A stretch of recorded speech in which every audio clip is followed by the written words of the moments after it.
the triumph of faith. There is victory. Di ba ba? Faith conquers anything. Pag may pananampalataya ka, walang hindi mangyayari kahit na imposible yan. With faith, nothing is impossible. Pero bang may problema sa inyo dyan? Is there anyone who have a problem? No? Physically and spiritually. Kayang sagutin ni Lord yan. Kayang bigyang lunas ang Panginoon yan.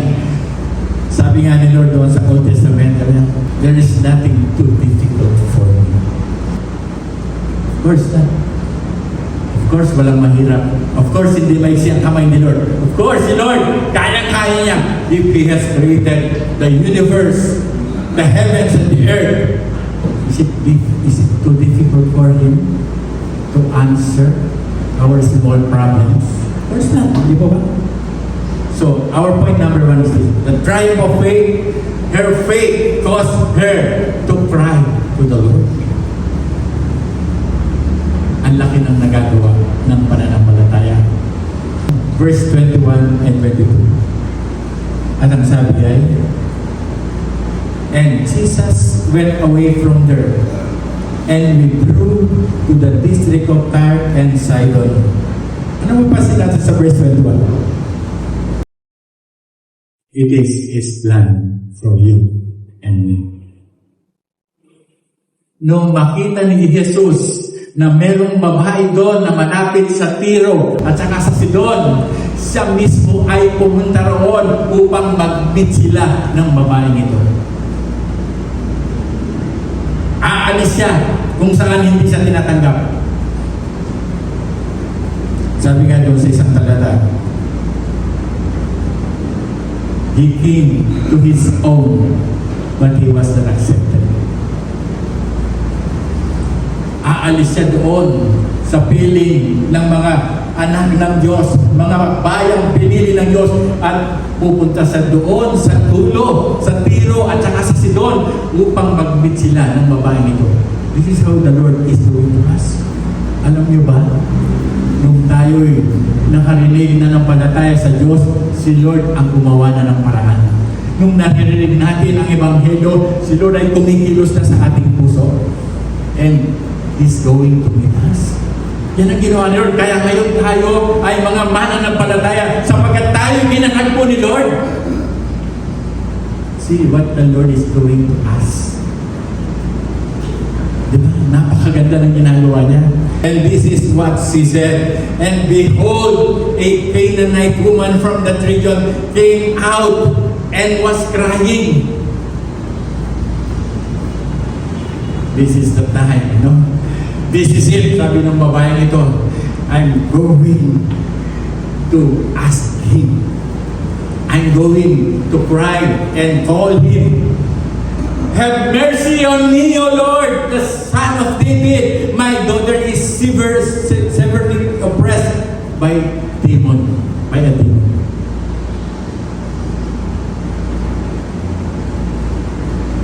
Ang laman ng kanyang puso, crying out to the Lord for her problem. Will you not cry for the Lord when you have a problem?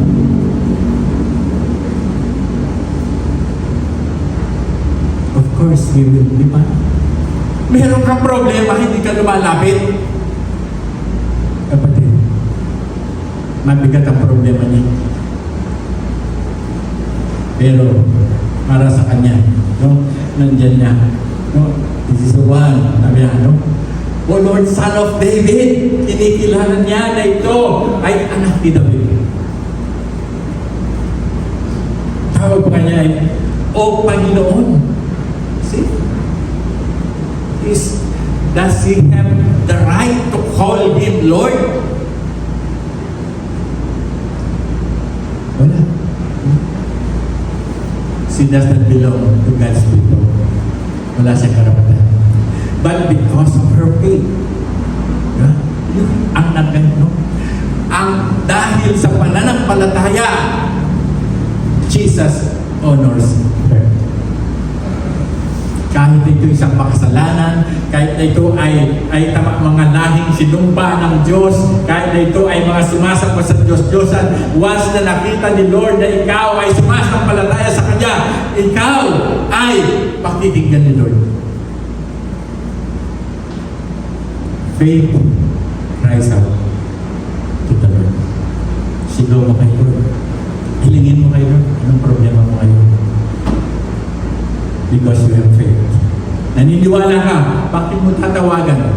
No? Why will you call if you do not believe that Jesus will heal your daughter? Di ba? Huwag ka na tumawag. Do not call on the Lord kung you do not have faith. Kaya nga tumatawag kayo. Dahil meron kang pananampalataya. Kaya ni Lord yan. Walang mahirap kay Lord. And this is what it is in the mind of this woman, this Canaanite woman, unbeliever, a Gentile, a cursed people. This is my last chance. I will go to him. And he's moving to heal my daughter. I will cry out to him. I will shout. I will call his name. And that's what she has done. Tinawag niya si Lord. Napahiya ba siya?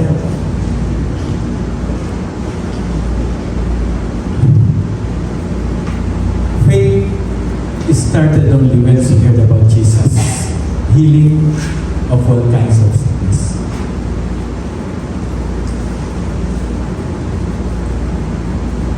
Umpisa lang, hearing about Jesus. I believe what they are saying about Jesus. Siyempre, pag maraming nagsasabi, maniniwala ka. Di ba? 2 or 3 witnesses is enough for her to believe in the Lord Jesus. Kung isa lang nagsasabi sa iyo, baka hindi ka maniwala. But many people, no?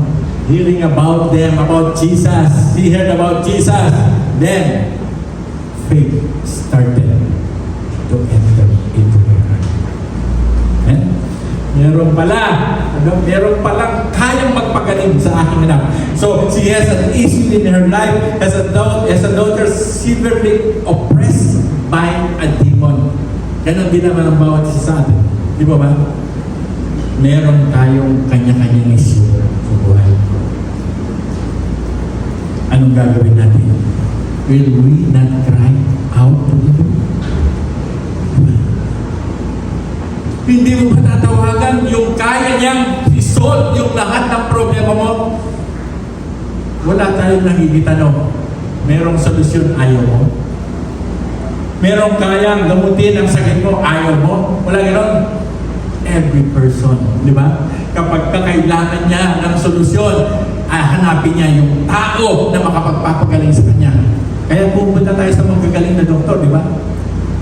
We choose our own doctors because we believe in them. No? Kaya niyang gamutin yung kahit na yung mga karamdaman natin ayon sa kanilang pinag-aralan. So, ganito yung nangyari sa babaeng ito. Kapatid, crying out to the Lord because of her faith in Him. Kapatid, may pananampalataya ka pa kayo. Then, it's time to cry out to the Lord. Whatever issue you have, no, kaya ni Lord yan. Itong babae ito, ganyan siya.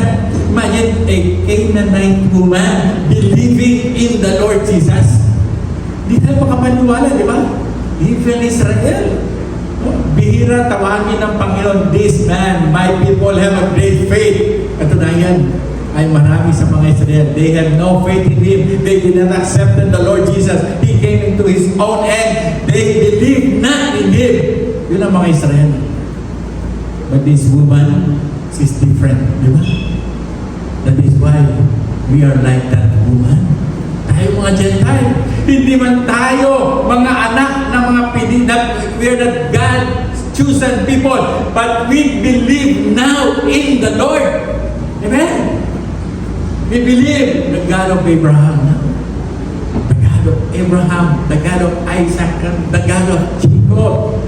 Because according to the Word of God, He is our healer.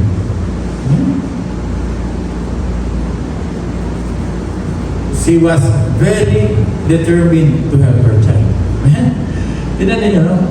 Are we determined when we approach the Lord? Determinado ba tayo? Itong babae ito, determinado.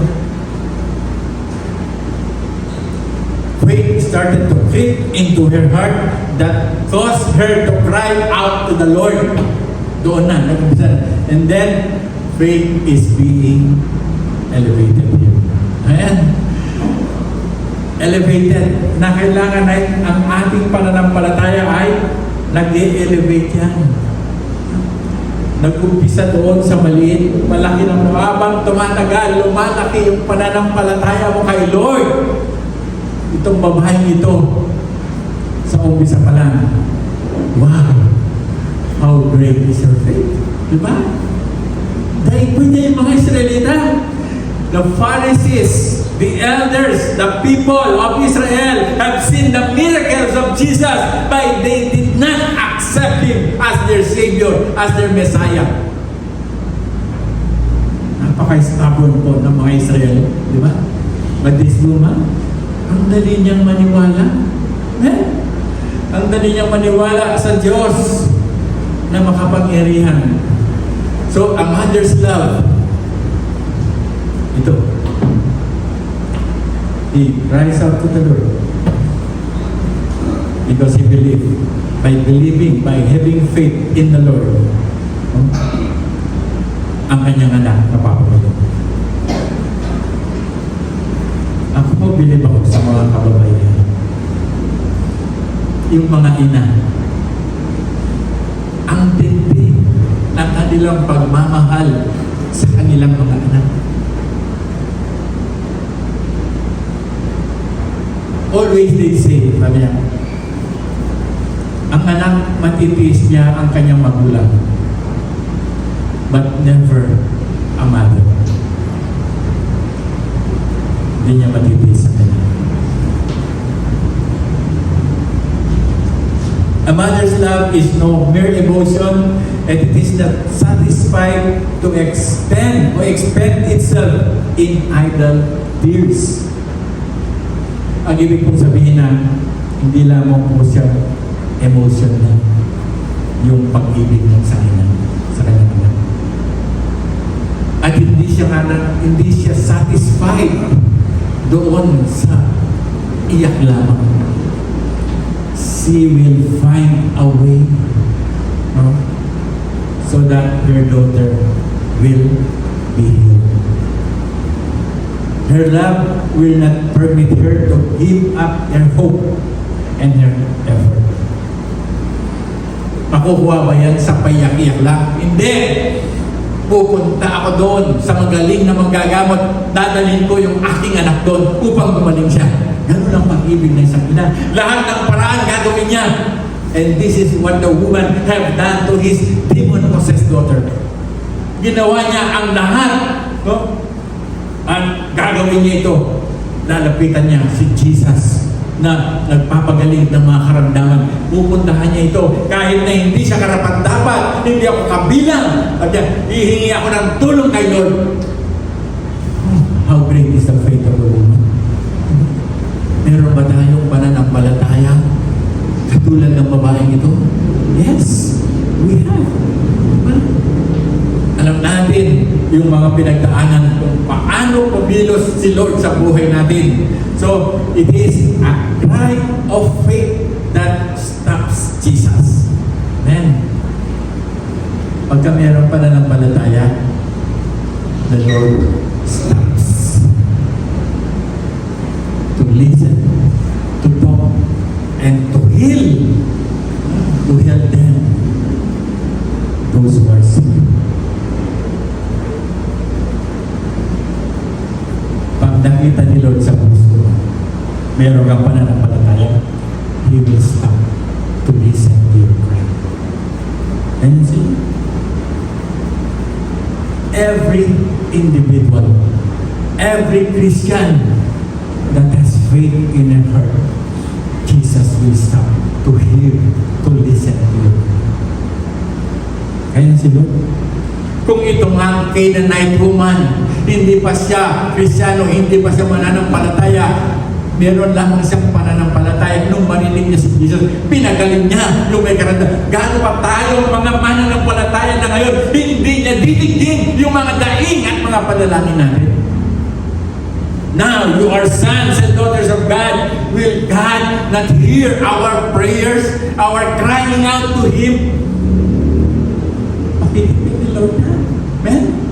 Walang mahirap kay Lord. Itong babae ito, hindi siya mananampalataya, pero because of her faith, meron siyang pananampalataya, pinagaling ni Lord ang kanyang karamdaman. This is what the Lord make him stop. Amen.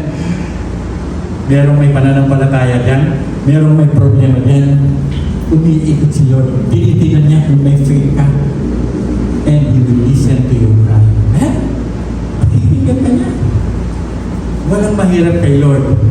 He will stop when He hears a cry of faith. Ano ang ginawa kanya kay Bartimaeus? Bartimaeus cried out to the Lord. Si Bartimaeus nabulat. And hearing the cry of Bartimaeus, the Lord stops. See? Narinig niya yung sigaw ni Bartimaeus. So He stops to meet the cry of faith. Kapatid, ganun ang gusto ng Panginoon sa atin. A cry of faith. Hindi yung nagdududa tayo. Hindi yung sasagutin kaya ni Lord yung panalangin ko. Baka hindi niya sagutin. No! Huwag ganun na maging kaisipan natin. Believing faith, yan ang gusto ng Panginoon sa atin. Yung maniwala ka sa Kanya na magagawa niya ang lahat para sa iyo. Look at it, Mark 10:47 to 49. And when he heard that it was Jesus of Nazareth, si Bartimaeus, he began to cry out and say, Jesus, Son of David, have mercy on me. Amen. A cry of faith. Did the Lord stop? Umindiw ba si Lord nung sumigaw si Bartimaeus? Have mercy on me, ang sabi ni Bartimaeus sa kanya. And many rebuke him. Ang daming nagbabawal sa kanya. Napakaingay mo. Ang kulit mo. Bakit tinatawagan mo si Lord? Telling him to be silent. Tumahimik ka dyan. Pag meron bang nagsabi sa atin, tumahimik ka dyan, ihinto rin ba tayo sa pananalangin natin? Anong ginawa ni Bartimaeus? But he cried out all the more, Son of David, have mercy on me. Walang makakapagpigil sa kanya. Ganon din ikaw, kapatid. Walang makakapagpigil sa iyo pagka ikaw ay merong hinihingi kay Lord. No one can stop you from crying out to the Lord, even people around Him. Gusto mo? Di ba? Gusto mong gumaling? Hindi ka sisigaw? Hindi mo tatawagin si Lord? Mananahimik ka ba dyan? By being silent? Paano ba tutugunin ng Panginoon? Express what is in your heart. What is your need? Express mo yan. Gaya ni Bartimaeus, walang makakapagpigil sa iyo upang ikaw ay tawagin ng Panginoon. And in 49, and Jesus stopped and said, call him. Amen? Meron bang hindi pakikinggan si Lord sa lahat ng mga sumisigaw, humihiling, nananalangin sa Kanya? Wala. Upon hearing them, ang sabi ni Lord, tawagin niyo si Bartimaeus. And we know the story. Bartimaeus was healed.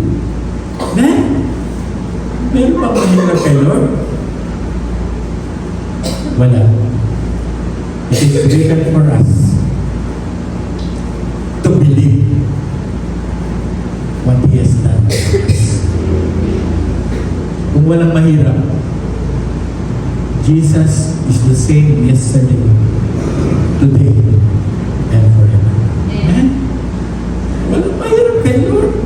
Kung ano yung makakaya niyang gawin nung siya nasa lupa, makakaya rin niyang gawin ngayon sa buhay natin.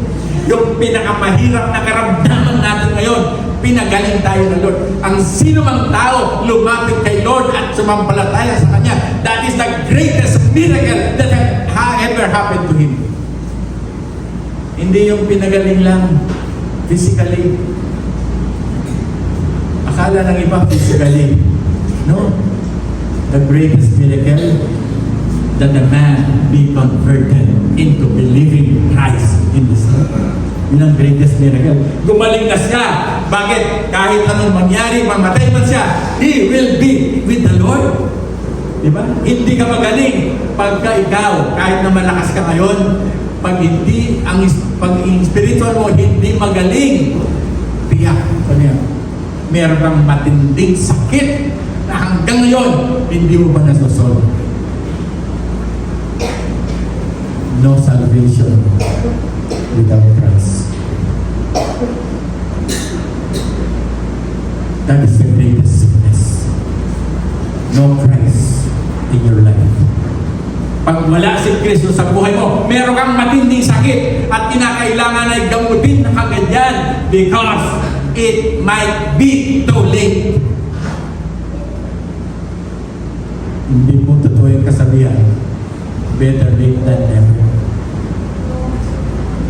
Kay Lord, pag nahuli ka, there's nothing we can do for you. Now, sabi ni Lord, is the day of salvation. Walang bukas eh.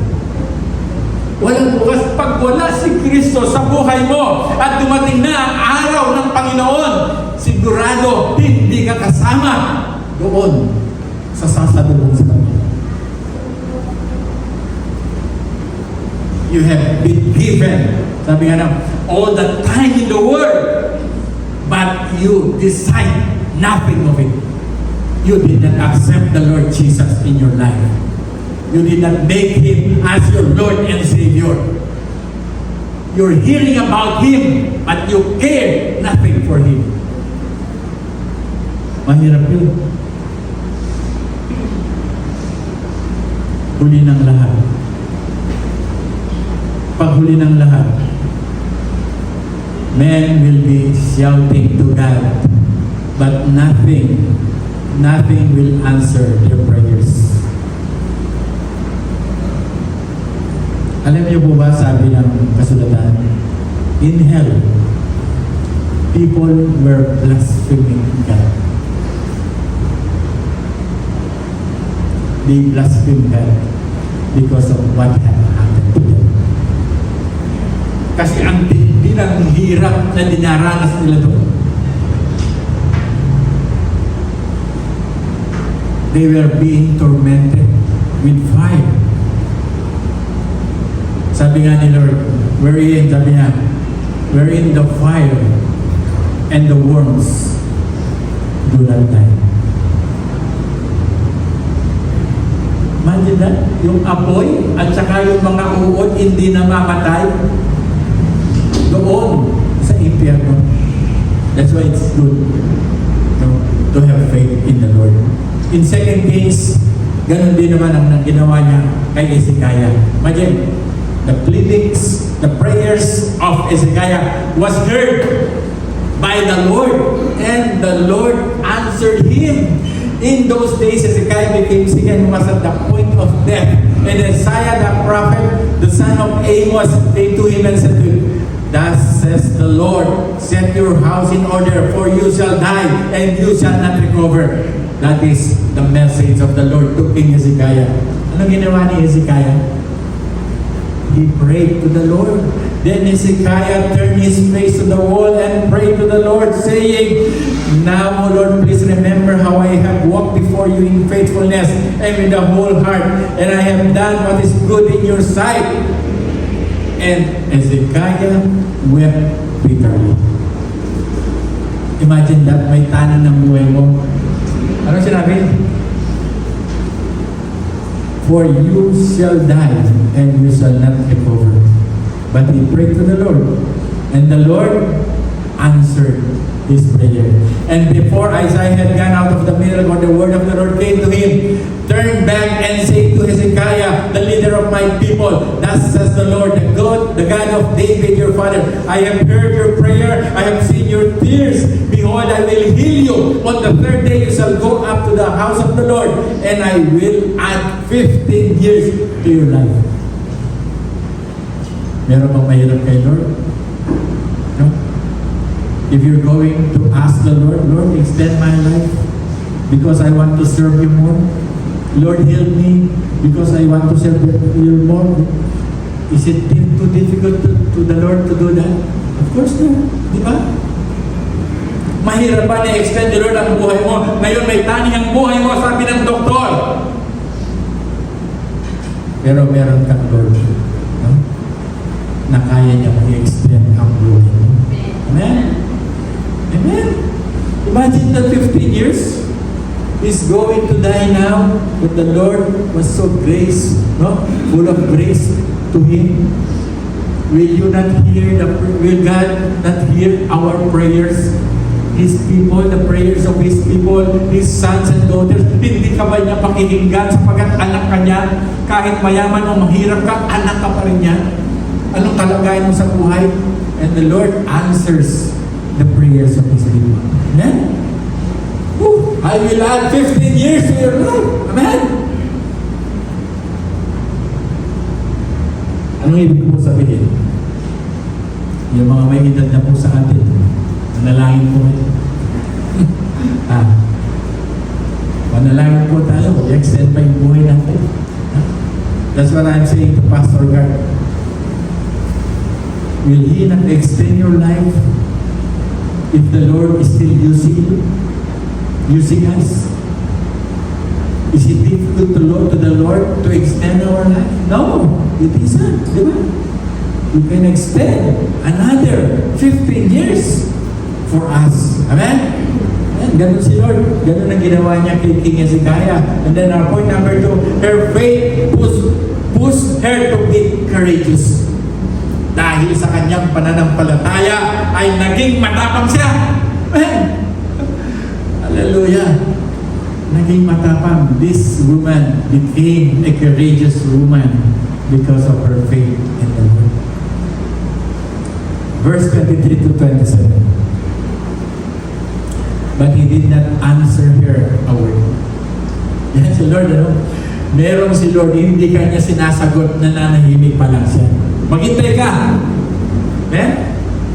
He did not answer her a word. No, this one, no, this woman was crying out, begging for him, and yet the Lord did not answer him. And his disciples came and begged him, saying, yung mga disciples, nairita na. Kasi itong babae ito, walang tigil sa pananalangin. No, sa paghingi kay Lord, walang tigil, nakakairita na, nakaka-stone mo na itong babae ito. Kaya sabi nila kay Lord, send her away, for he is crying out after us. Lord, kung hindi mo sasagutin yung babaeng ito, ang kanyang panalangin, send her out. Send her away. Nakita kasi nila, ay hindi pagkikinggan ni Lord yung prayer mo. Dahil ito, Gentile ito eh. Dahil ito eh, Syro-Phoenician ito eh. Ito, Canaanite ito, hindi pakikinggan ni Lord yan. Kasi si Lord, alam namin ang mission ni Lord. No, He is going only to the house of the Israel. Alam nila yun. Alam ng mga disipulo yun. That He was sent to the people of Israel. Anong sumunod? He answered, I was sent only to the lost sheep of the house of Israel. Ito lang ang mission ko. Sabi niya sa babae. Si Lord naman,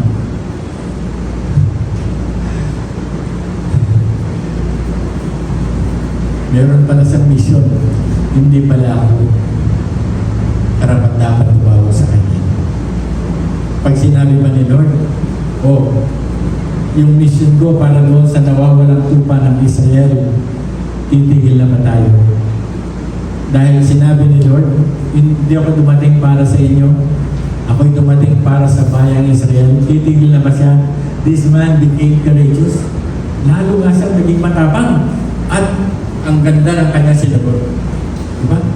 Ang sabi sa 25, but she came and knelt before him.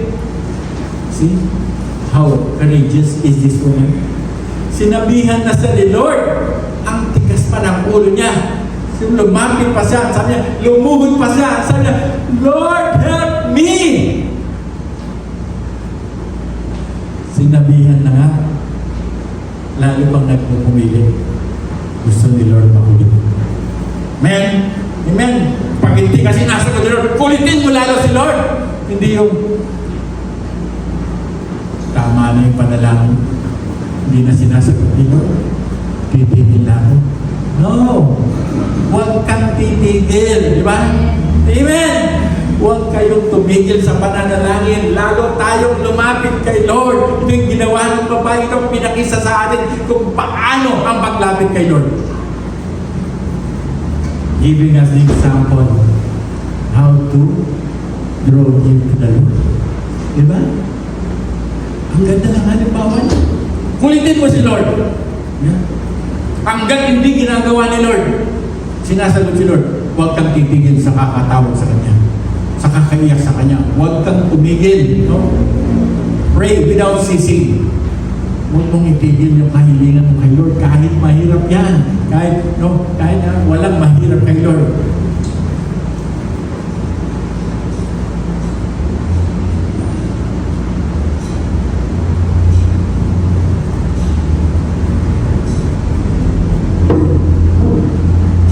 Ito yung napakaganda. And the answer. Alam mo si Lord na hindi makuha minsan sa minsan. Hindi makuha sa pangalawa.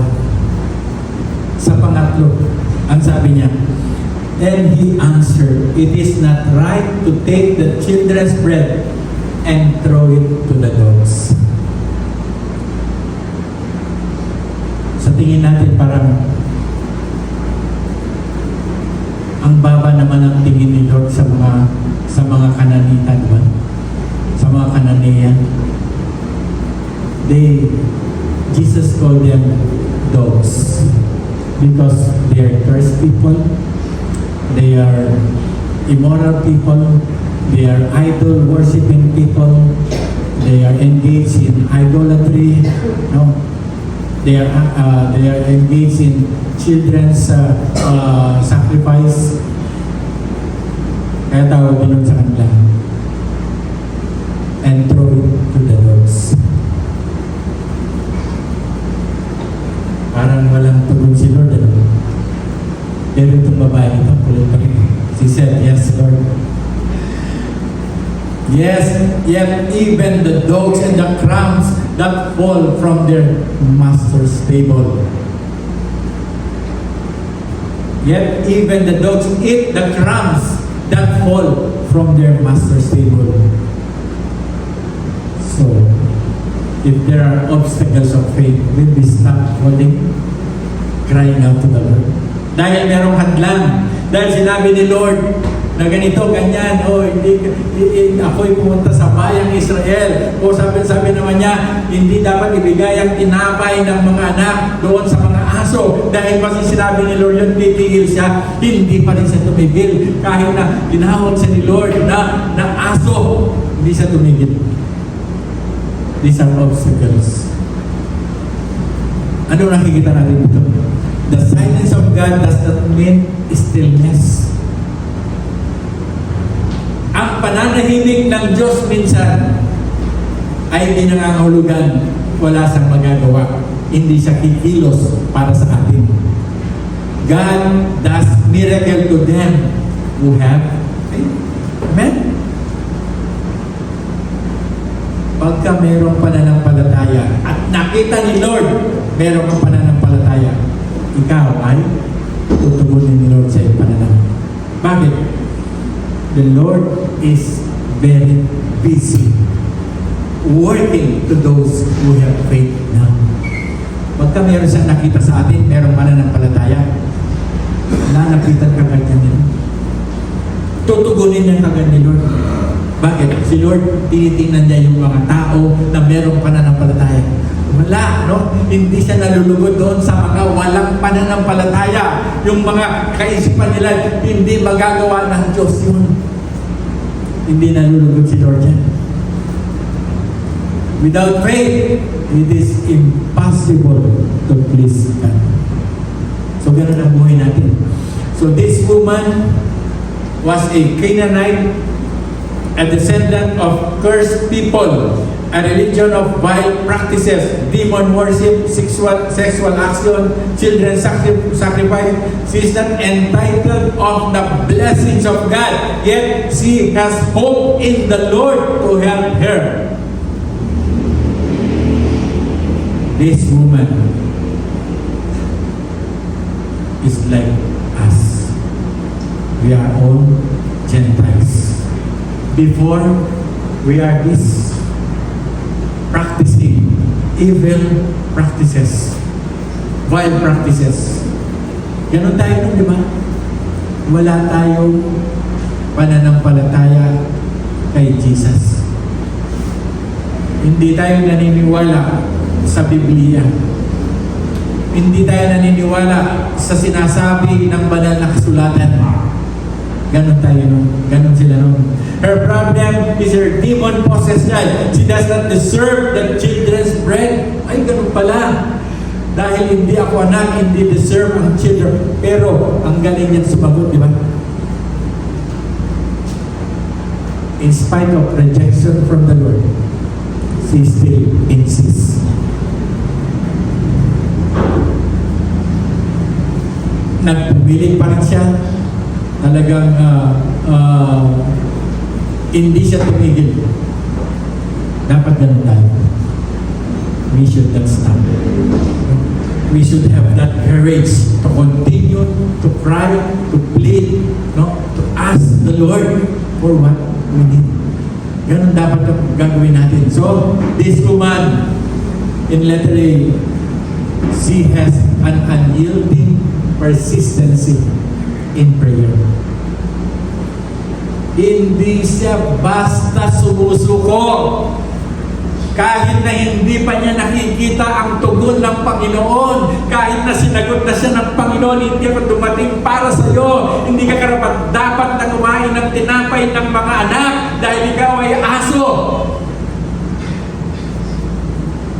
She was persistent in this prayer. Hindi siya susuko, di ba? Napansin niyo?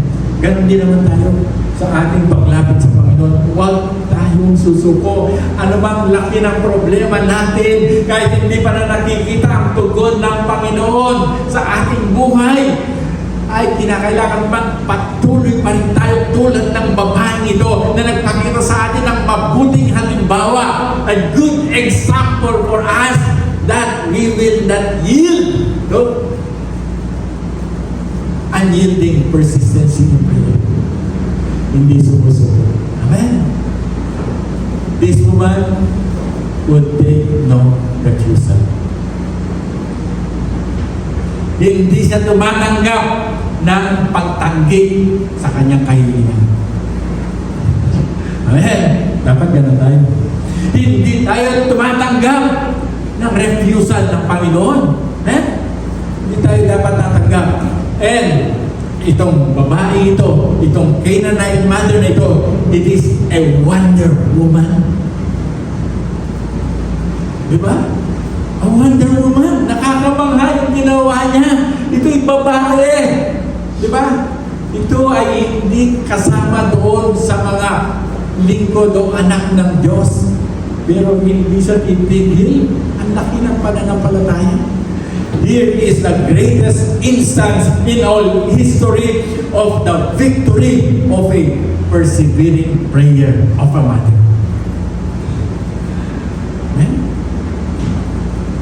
Greatest instance in all history, the prayer no? Of the persevering prayer of this woman. And it is a victory. Amen? Faith triumphs. Amen? Pag may pananampalataya, magtatagumpay ka. Amen? Manalay ka. Amen? Faith conquers all. Walang mahirap pagka meron tayong pananampalataya. Hindi sa tumigil yung babaeng ito. So, and then number 2, or letter B, it is a quick inventiveness. Ang galing sumagot, umimbento ng sagot. No? A quality of being creative. Quick inventiveness. Ang galing sumagot ng babae ito sa Panginoon. Diba? Yun ang hinihintay ng Panginoon. Hindi ka titigil sa kahilingi sa Kanya. No? Mangangatwiran siya. Gagawin niyang lahat upang sagutin siya ng Panginoon. Nakakaisip siya ng mga bagay na sasabihin sa Panginoon na magiging kalugod-lugod sa Kanya. That is quick inventiveness. Man, pag sinabi ni Lord, tumigil ka na, titigil ka na ba? Hindi ko sasagutin ang panalangin mo, titigil ka na, mamamatay ka na, hindi ka ba hiling, hindi ka ba titigil? No? Magsasalita ka kayo. Amen? Sabihin mo kung anong nilalaro mo. That is quick inventiveness. Anong sabi? Jesus is the master of the fine art of repartee. Quick, witty replies. Ito po yung repartee. A quick, witty replies. And yet, this woman, no, there is a brilliant shine of wit of this woman as moderate as it is effective. Amen? Ang galing, a brilliant shine of wit. Amen. Mangangatwiran siya sa Panginoon. Wala nang dadaig pa kay Lord. Pero itong babaeng ito, ang galing. Amen? Ang galing nyo. Amen? Magaling ka kapag ikaw ay marunong makiusap kay Lord. Katulad ng babaeng ito. Huwag kang tumigil. Amen? Mangatwiran ka kay Lord. Anong sabi na yung ng babaeng ito? No? Sabi niya, even the dogs, sabi niya, have right to the crumbs that fall on his master's table. Amen? Di ba galing nun? Nakikita niya sa akto na buhay na yung mga aso kumakain ng mga nauhulog. Much more than today. No? Hindi lamang sila kumakain ng mumo, yung mga aso ngayon, na mga alaga. Sila ay binibilhan ng masarap na pagkain. Eh? Di ba dapat matuwa tayo? Eh? Masarap na pagkain yung aso. No? A delicious food. And we have seen also this woman, he was tested of her faith. Amen? Nandun na. Tinest lang siya ng Panginoon kung gaano katindi yung pananampalataya niya. He was or she was tested of her faith. Kapatid, minsan, sinusubok ka lang yun. Akala mo walang sagot-sagot. Akala mo lang yun. But this woman, no? Tinest siya ni Lord, pasado siya. Kapatid, pasado ka ba kay Lord? Madali ka bang sumuko kapag meron kang hinihiling sa Diyos? Hindi ka pasado. Kinakailangan pumasa ka doon sa standard ng Panginoon. Dito pinapakita ng Panginoon, sinusubok yung pananampalataya mo. Meron ka ba yan o wala? Baka wala ka naman eh. Hindi naman totoo yung faith mo eh. Amen? So ano nangyari? The Lord's discouragement of the applicant would have been unkind if she had been weak and nervous person. Yung mga discouragement ni Lord sa kanya, kung mahina siya, at saka nervyosa siya, titigil na siya. Diba? But this woman, no, her faith made her courageous. Sulong!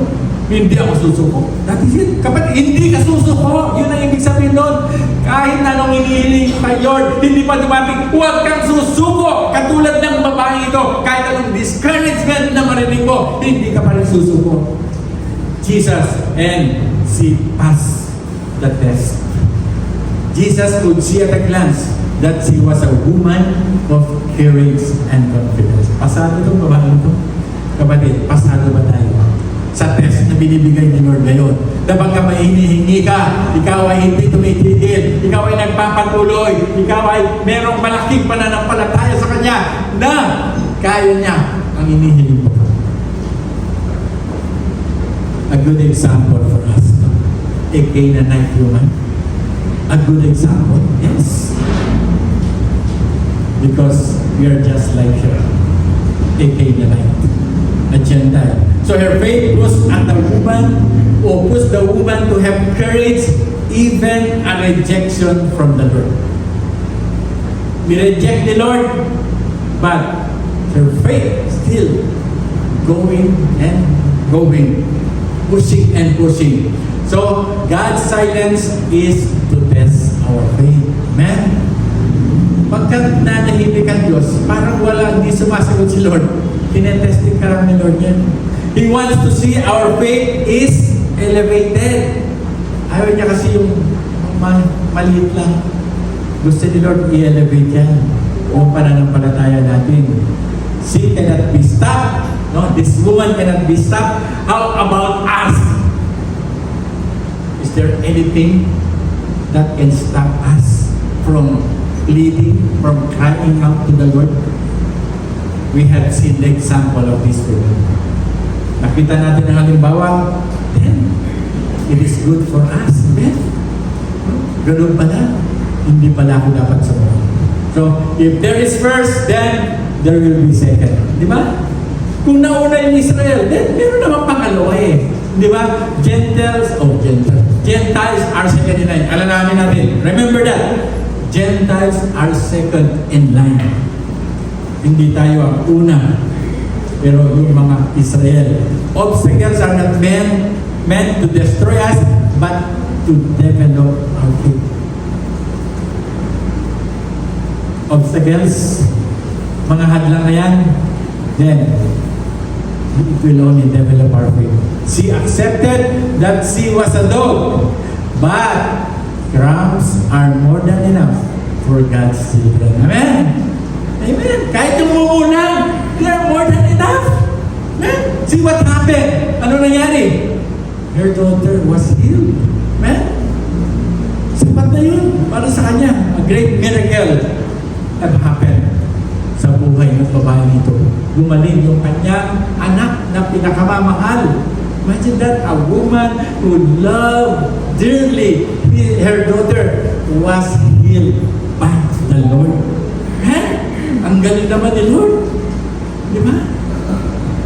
Oh, even crumbs are more than enough for us. Kapatid, kahit bumulan sa atin, because we are not Israelites, is more than enough for us. Anong sabi sa Mark 7:27? And he said to her, let the children be fed first. Ito yung istorya naman ni Mark. Yung mga anak ko, yan, yung uunahin ko muna. That means to say, pangalawa ka. You're next in line. Amen? If there is first, then there is second. Di ba? For it is not right to take the children's bread and throw it to the dogs. Yeah. Yun na yung nangyari. Yes. Her daughter was healed. And then the last one, her faith turned into a crown of faith. Amen? Hallelujah! Ang kanyang pananampalataya ay naging corona, a crown of faith. Ano sabi sa verse 28? Then Jesus answered her. Ito yung napakaganda, no? Na ito, ikaw ay ma-recognize ng Panginoon na ikaw merong malaking pananampalataya. Di ba? Imagine that, a Canaanite woman, a dog, a cursed people, was honored by the Lord. You have a great faith. Amen? Sana yun nilang sabihin ni Lord sa atin, ba? You have a great faith. Amen? Meron kang malaking pananampalataya. Anong sabi ni Lord? Then, she was rewarded. Be it done for you as you desire. And her daughter was healed instantly. Amen. Noong oras din yun, he was rewarded instantly. Yung anak niya, gumaling. Amen. Wow. Ganon si Lord. No? Ganon ang nagagawa ng pananampalataya. The Lord answers our prayers. Amen? Sasagutin niya because of our faith. Meron ng faith eh. It is a final blessing. No? In the end, this mother got all she sought after. And therefore, she had no conflict against Christ. But, thankfulness. Amen? Nung marinig, nung dingin ng Panginoon, meron ka pa ba reklamo? Kapag kasi nag-ulit ka ni Lord, of course you're thankful. Amen? Amen? That's why you're thankful to the Lord. Di ba? We cry, we sing to the Lord. Di ba? With all our hearts, being thankful for what we have done. Kaya yung mga inawit natin kanina, ang ganda ng mga inawit natin. Di ba? The presence of the Lord. No? If there is presence of the Lord, then there is comfort. There is healing. And in this place, in that moment of time, because of the presence of Jesus, his or her daughter was healed. Amen? Ganun din sa atin. Pagka nasa si Jesus, nasa buhay natin, no, there will be miracles in our lives. The presence of the Lord, there is always a miracle. So Jesus does not refuse any true applicant for His grace. Wala siyang tinatanggihan. Even who you are. Hey, he may seem to discourage at first, but in the end, faith is always rewarded. Amen? In the end, faith is always rewarded. Amen. Napakabuti ni Lord. And our conclusion for today, faith erases doubts. The faiths are to faith. Amen? Lahat ng pagdududa, binubura ni Lord. Yan ang magagawa ng faith sa buhay natin. Faith always triumphs. Yan. Magtatagumpay ka, kapatid. Didigin ka ni Lord kung meron tayo pananampalataya. Ano sabi sa Hebrews 11:1? Now faith is the assurance of things hoped for the conviction of the things not seen. Amen. Let us all stand. Let us give glory to God for what He has done to this Canaanite woman. Because of her faith, she triumphs.